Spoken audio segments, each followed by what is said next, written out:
All right, we're back here on the bonus round at E3 2014. I'm Jeff Keighley, hanging out with Victor Lucas, Steve Totillo, and Patrick Klepek. We've gone through what Microsoft and Sony did at E3. Now we're moving on to Nintendo.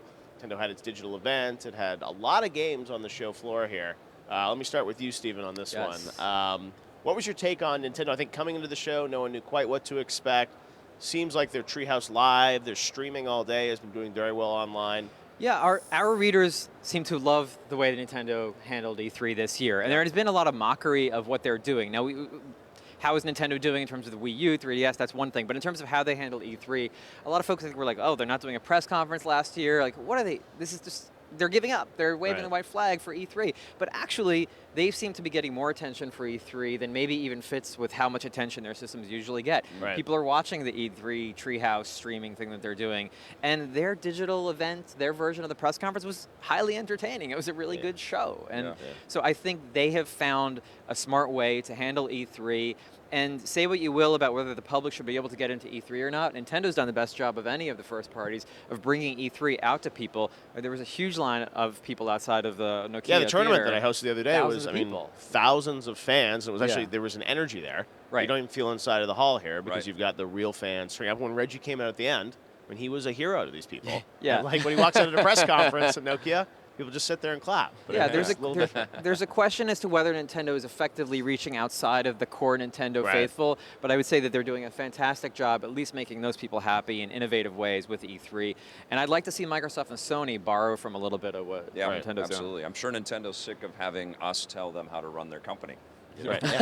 I'm sure, like, I'm interviewing Reggie a little bit later today, and we all come up with different ideas for ways that we would like to see Nintendo content served up, or the titles that we want. And clearly, this is a company that could go on a road show and put on a Nintendo Expo and clean up. No, and people love, they love Nintendo. I guess the real question, Patrick, is, given all that they showed this week, I mean, is it going to help the Wii U? I mean, the thing is, even though it's been a great E3, are Wii U sales really going to, skyrocket? I'm not sure it matters. I think they're, what Steven pointed out about doubling down on the Nintendo faithful, like giving them a new intelligent systems game. Like, I'm not sure it matters if they find, what Iwata constantly talks about is like the one game that changes everything. You know? There may not be a brain age this time around, but Iwata's going to be around through the next transition. He's already publicly said it's going to take 2 years, so I don't think it's a big surprise that over the next 2 years it's going to be about the fanboys. It's going to be about, here are the games you want, we're going to get you excited, we're going to make sure you're happy with the fact that you bought it, and they'll of course publicly say that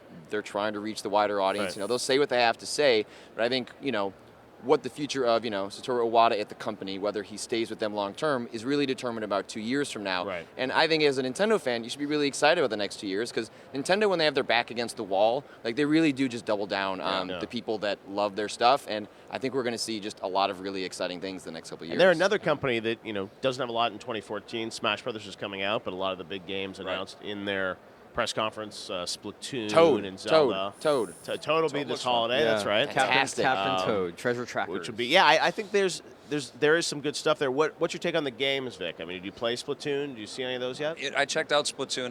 It's not something that I'm super impressed with. It doesn't look like a Nintendo full out assault to me. It looks like a fun kind of mini game type diversion with some clever ideas.